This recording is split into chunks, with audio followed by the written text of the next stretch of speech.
Okay, for this next video, I'm going to do a classic Kenpo karate technique called the sleeper.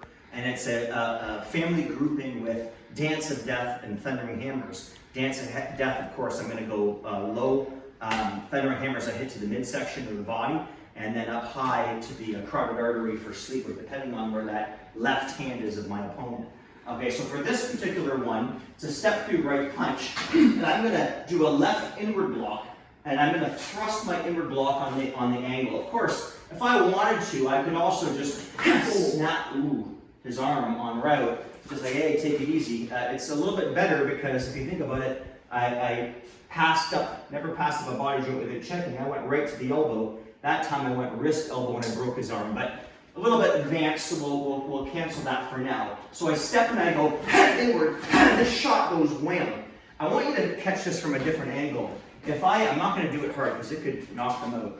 If I ridge hand the carotid artery, and I don't want to go around, I want to kind of come up this way, up the blind side, I'm just going to show you that shot. That shot right there does a lot of damage. Okay? Yep. And then what I'm going to do is I'm going to hook that sweeper on. Look how tight my head is. So I'm carotid artery, and I just want you to tap and feel it, Scott. Yeah, he's already going out. Now, the biggest issue in sleeper, you guys, is that we're always in such a rush to do the takedown. But why is the technique called sleeper?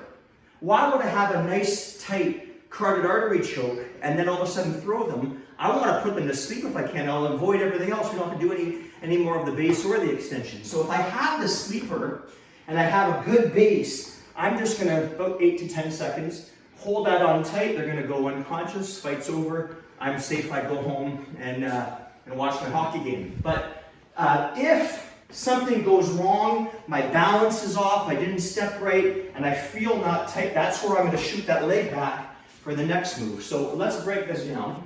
He does the punch, hit him with that rich hand. So maybe I did this purposely wrong. I don't have the carotid artery too good, kind of disturb my balance a bit. Yeah, it doesn't feel like tight. No problem. I shoot the leg back, boom, down it goes, and I punch him right in the face. But I don't want to do it that way. I wanted to show where something could go wrong and I had to continue on with the base. I am going to put the sleeper on gently for a few seconds. We'll pretend that he's still in the fight and I'll keep going, okay?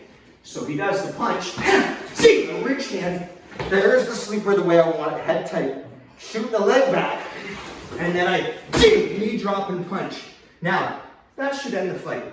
If not, I grab his elbow and his shoulder. There's no choke here. If I'm going to choke him, I'm going to back mount him and put him to sleep with a rear naked. But I'm going to turn him over, the knee is kidney. Look at that groin. I'm going to kick it, step off, heel palm, 180 spin, and I kick him right to the face, and I'm out. That's the full technique with the extension.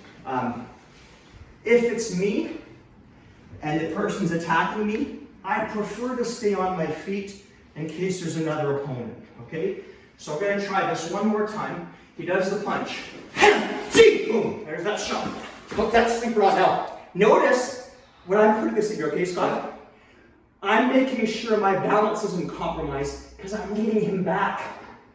Try to turn, Scott. I can't. Down he goes. Turn that over. Kidney shot.